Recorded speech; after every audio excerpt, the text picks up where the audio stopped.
The EP Podcast. Heard everywhere podcasts can be found, and always at the eppodcast.com.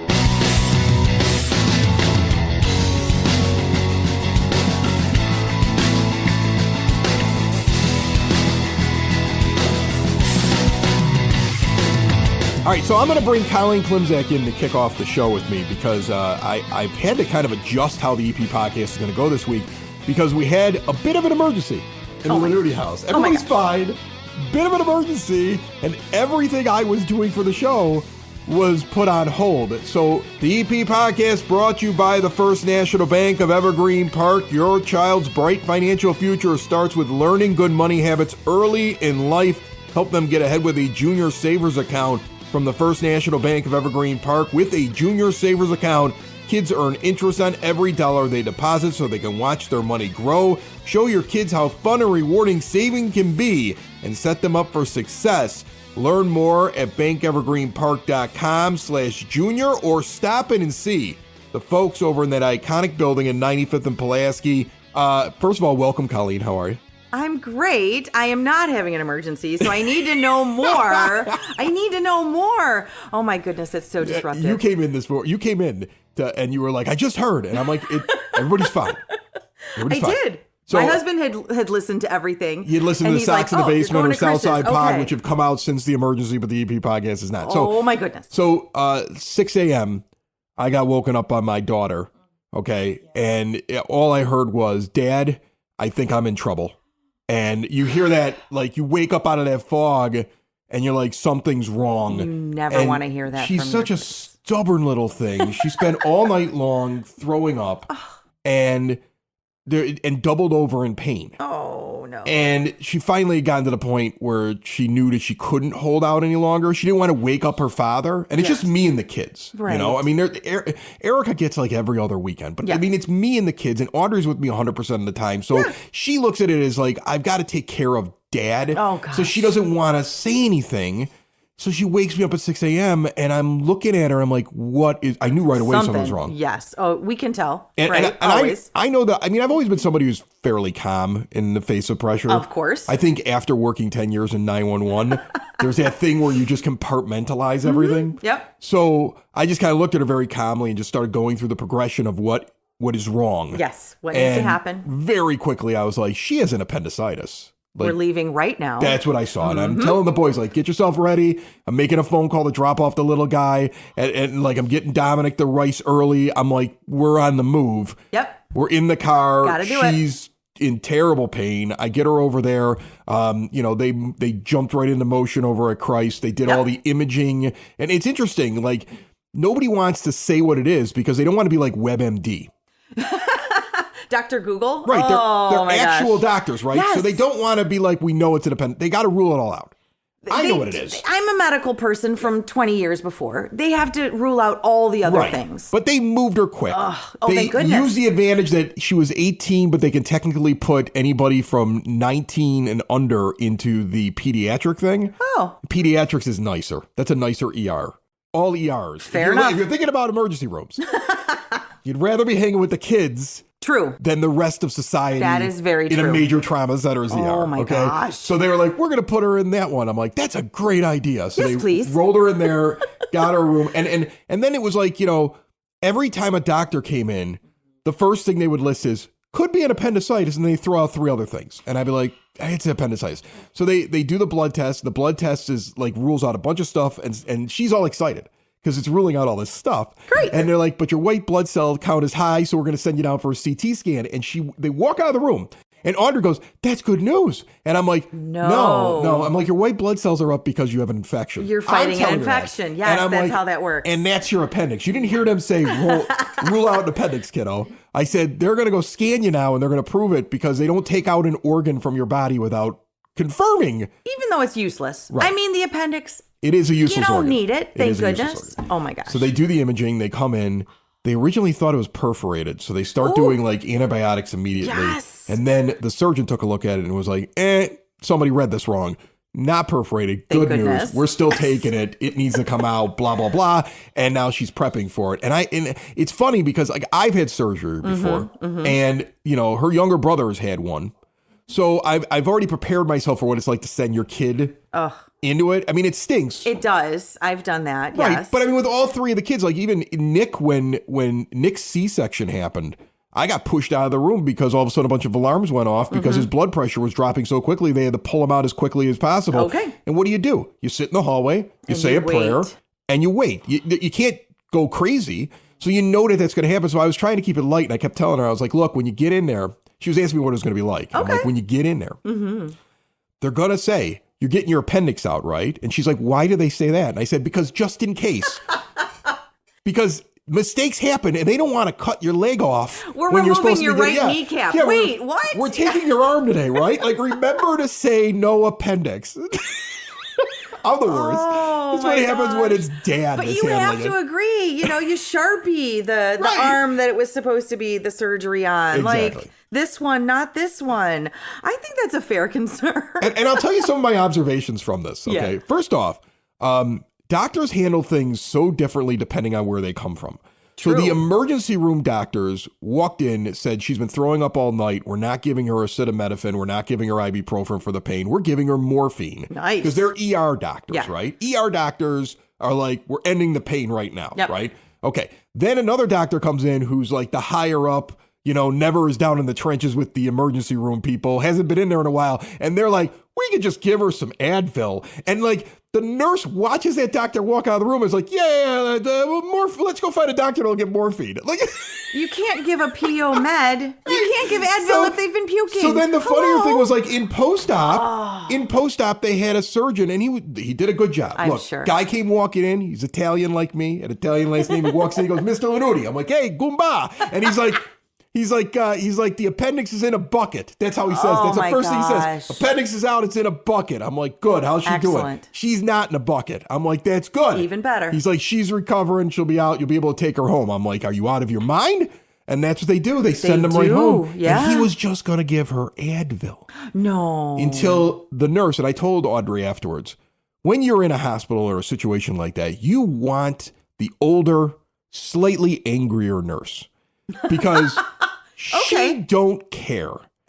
I heard her jump on the phone with this doctor and tell him, how would you like it if I cut 4 holes in you and told you to take Advil? Yeah. And then he prescribed like a real Here's drugs. a Band-Aid and a Tylenol. Then he gave her in a week. drugs. Right. Oh my gosh. The real drugs, though, have worn out over the last couple of days. I've been Mr. Caretaker. This is all I've been doing because they send you home. Like I kept trying to tell her, I'm like, look, sweetheart, normally they'd leave you in the hospital for a week.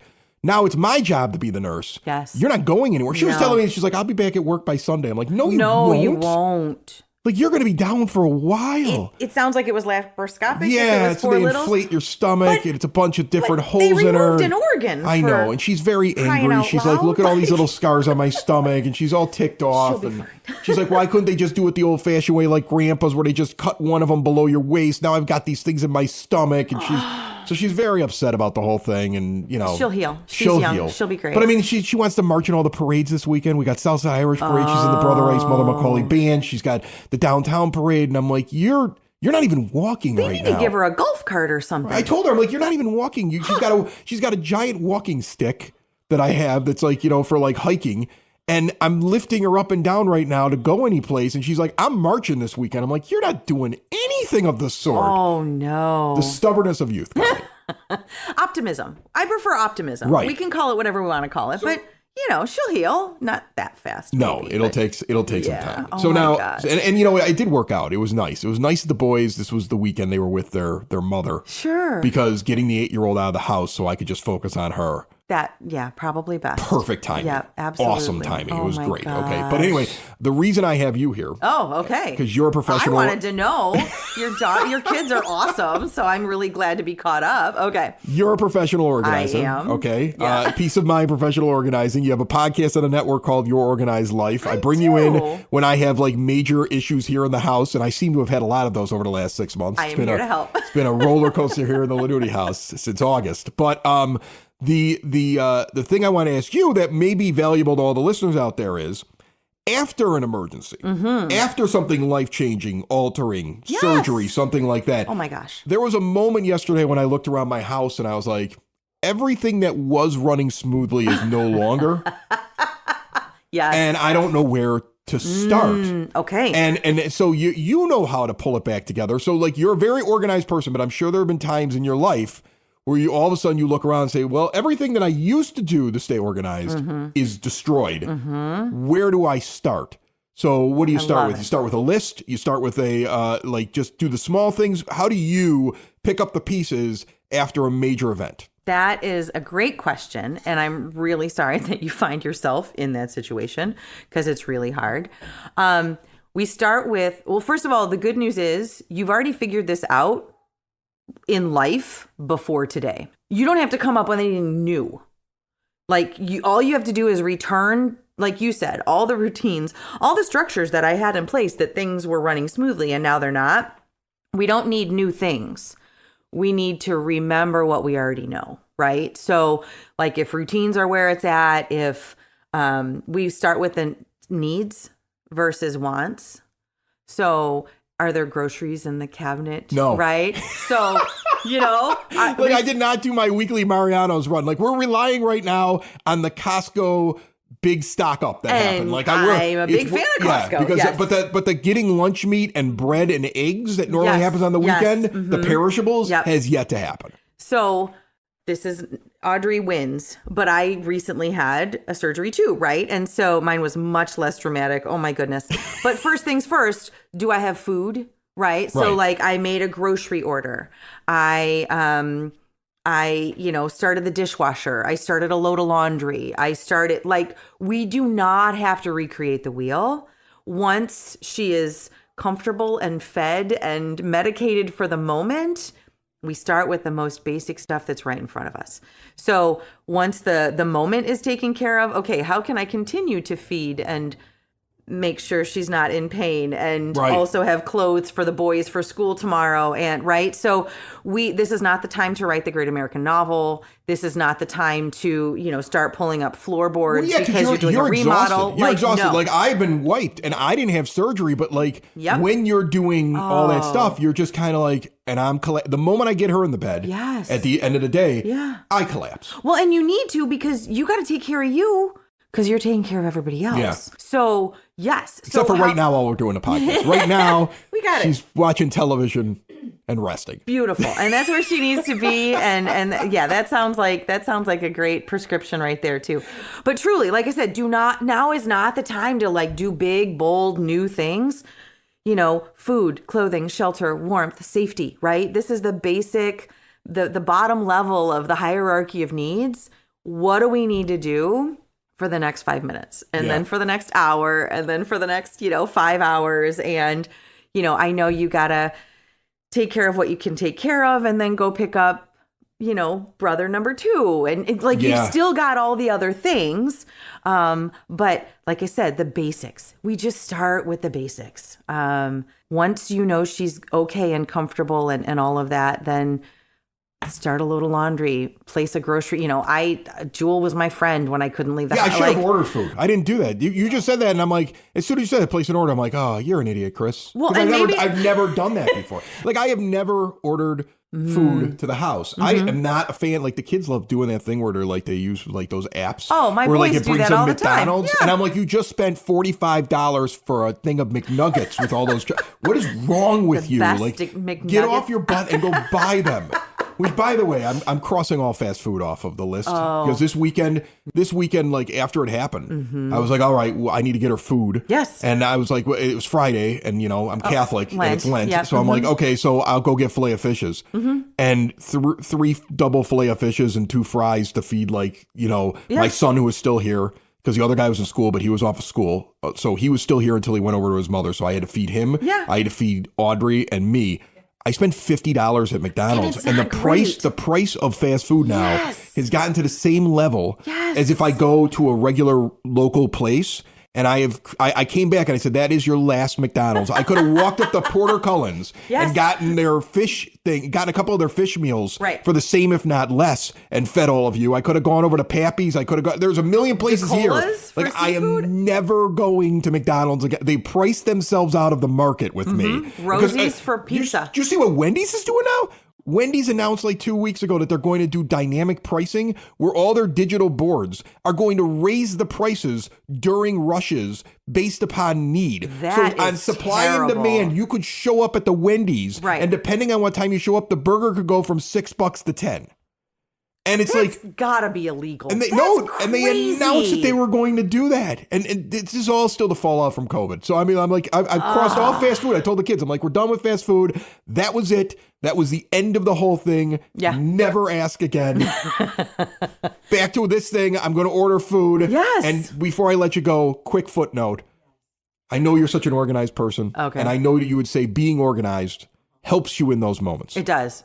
And it is true. There were certain things that worked out because I've tried to become more organized after working with you over the last couple of years. Awesome. Okay. But I missed like 4 meetings on the day that she had the surgery because even though it was in my calendar, I never checked them.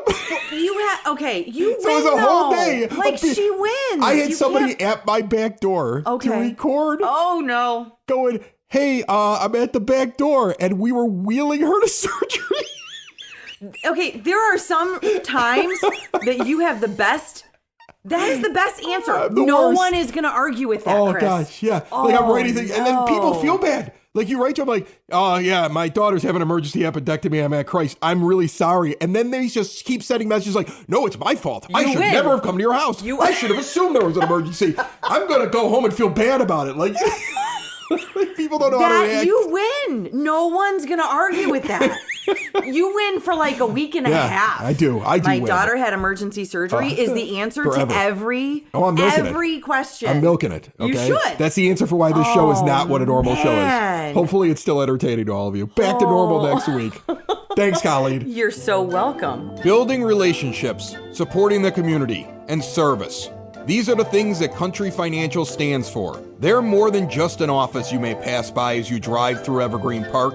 They're neighbors who lend a helping hand and support the fabric of your community, including charitable organizations, sports, financial education, and civic organizations. And since Country is already your neighbor, they want to get together and chat. Call your local Country Financial representative, Mike Thauer, today at 708-425-1559 to talk about the things that are important to you and how he can help you protect them.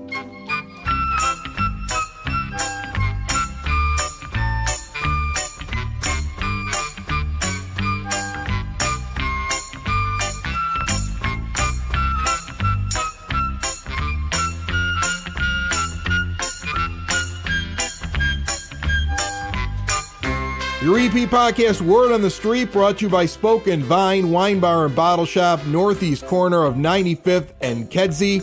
Wines from all over the world presented to you in all kinds of different shapes and sizes. That's right, do some tastings or get yourself a big, full glass to go along with some of the great dishes coming out of the kitchen. And if you find something you like, buy a bottle in the wine shop on the way out the door. 21 and over establishment, a great night for wine is pretty much every night. See more at SpokenVineWines.com. Early voting is now happening in Cook County, and it's going on through March the 18th, and residents of Evergreen Park can vote early at the Oak Lawn Village Hall, 9446 South Raymond.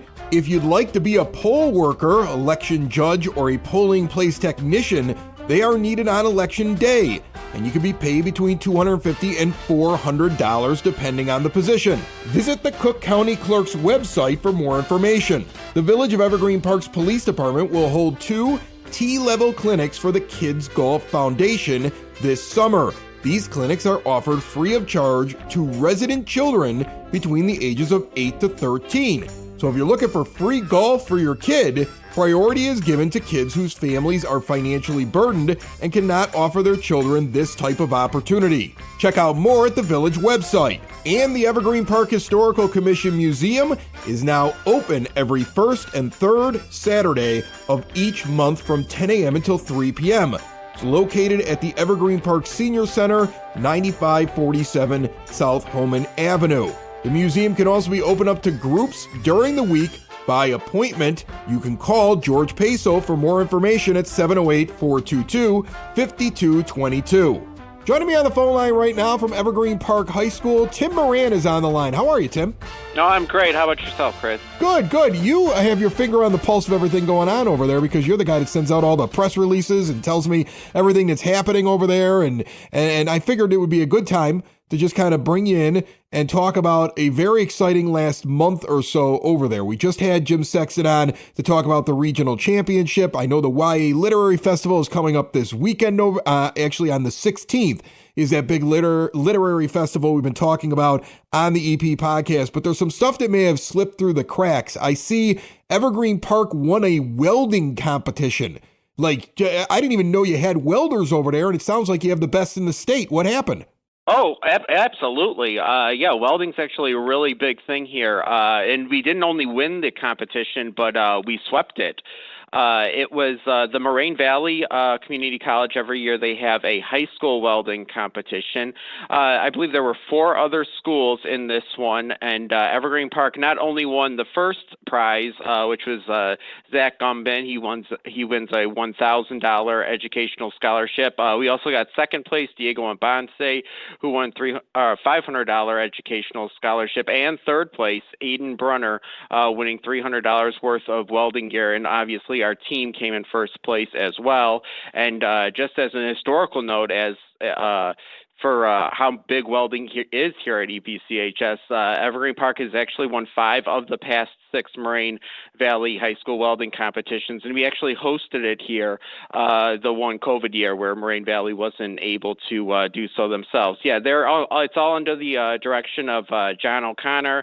He's sort of a legend here. He's been here for decades teaching industrial tech, and it looks like 3, 6, 9 kids on the team. They just did really well, and yeah, welding's something we're definitely proud of here. You know, I see kids, they head off to school and they've got their different things for the clubs that they're in and maybe a little extra bag if they're on a sport.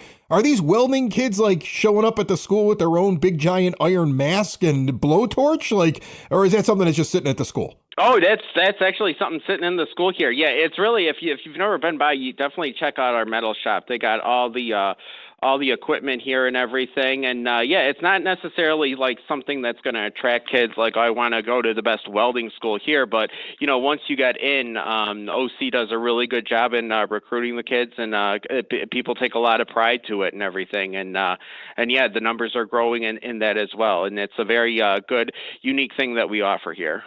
And then I see you have a Teacher of the Year. This is a state award, 2024 Illinois Teacher of the Year. Who won this over there?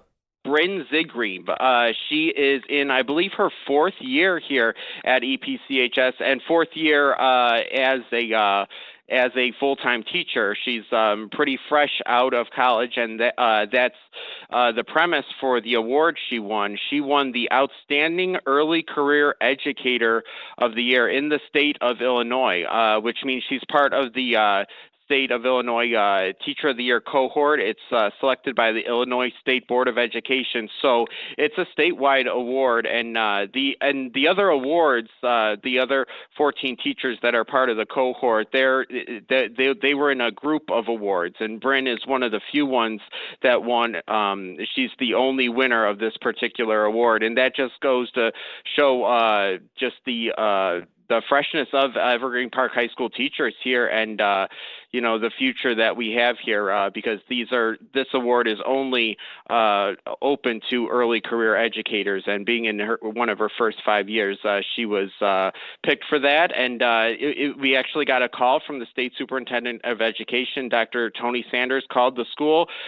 Principal, Mr. Dugan, called Bryn into the office. She didn't know what was going on at all, and she was pretty surprised by winning it. And we've had some media coverage on it as well. She was nominated by both her science department chair, Dr. Mike Thomas, and the director of curriculum here, Meg Schillo, and then Samantha Ricks, one of our brilliant senior students, wrote a letter of recommendation to the board. And yeah, we were just thrilled they picked her. And yeah, she's great. Not only is she a science teacher, like I said, she's only been here for 4 years, but she's had so many awards already. The first year I was here, she actually won the Staff Member of the Year award here. She's won Staff Member of the Month, I think, at least a couple of times. And she's also the assistant coach for our cross-country team, which is growing in numbers every year. And she's also involved in activities, too. So we're obviously very proud of Bryn for bringing that award home to Evergreen Park. Yeah, I mean, she gets called to the principal's office, doesn't know what's happening. That's got to be actually slightly nerve-wracking. Then she walks in, she wins this award. What do you give the teacher of the year? Flowers, balloons, a cake, a cash prize, a new car? What do you give her? Oh, yeah. Well, yeah, on our end, just the accolades. But no, we announced it at the faculty meeting. We gave her some flowers, some balloons, had a little photo op there.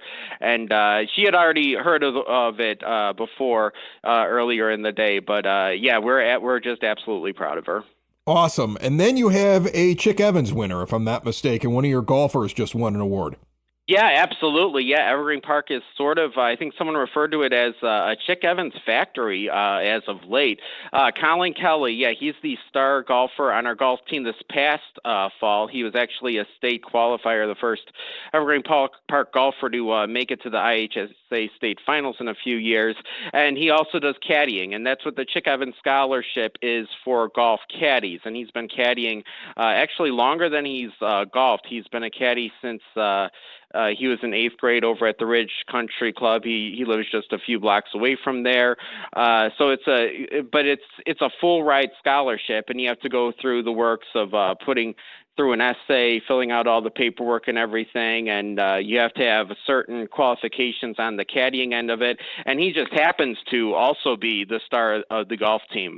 Coach Pasek said he was always the one you could count on giving the low score at every meet. And like I said, he's one in a line here at Evergreen Park. We've had 5 in the last 4 years. It was Nellie O'Grady the year before I got here. That must have been 2021. She's over at Indiana. Danny McQuillan the next year also got to Indiana. Last year we had 2 winners, Jack Donnelly and Leo Cassidy. Leo's actually helping out with the golf team over at the University of Illinois. He's one of the team managers. And Jack Donnelly is at Kansas University. And I believe Colin Kelly, he put you, because with the Chick Evans Scholarship, you get to pick your top 5 colleges of where you want to go. The scholarship committee actually picks the school you want to go. It picks the school that you go to based off of your preferences. But Colin Kelly actually put Kansas as his number 1 school. So he's hoping to be reunited with Jack there in the fall. We'll find out in a couple of weeks where he's going. But yeah, very proud of him.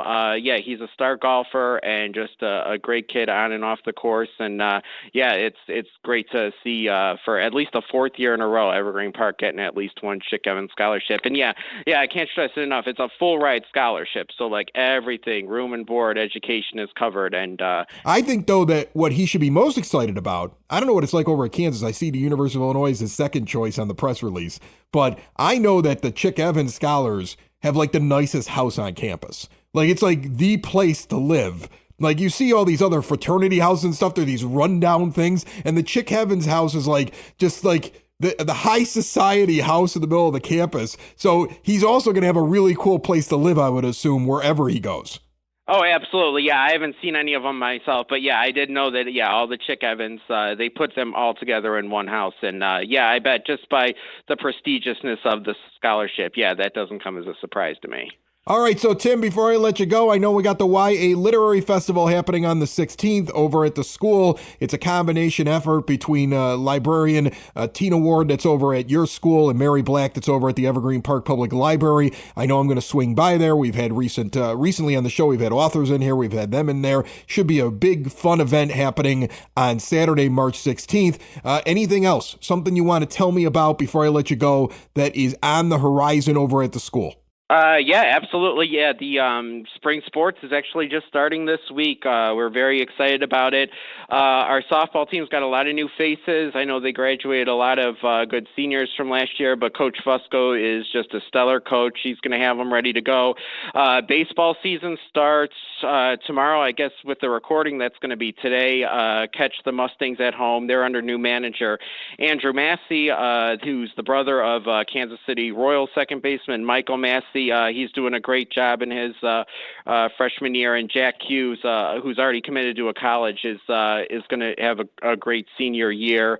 So expect big things from the baseball team and girls soccer as well. Matt Makrovich is at the helm of that program, and I think they're going to have a great season as well. So come out and support the Mustangs. We're going to have some warm weather days coming up, and a great time to support our sports programs in the spring. Thank you, Tim, for checking in. Folks, if you're heading out to the parade along Western Avenue on Sunday, stop by Cork and Carry. I'm going to be along the parade route for Sox in the Basement and Southside Pod at Cork and Carry at 106th and Western. On St. Patrick's Day Eve, I have a local boat captain here in Evergreen Park who's taking me down to the river to paint it green. I'm going to get video for all of you of that. I'll be at the YA Literary Festival, and then I think Dad and I are going to go to a couple of establishments and have a pint. So I will see you out and about this weekend. Have a great week, getting ready for a big weekend here on the South Side. And thanks for listening to the EP Podcast. It's the EP Podcast. All things Evergreen Park. It's the EP Podcast. Evergreen Park.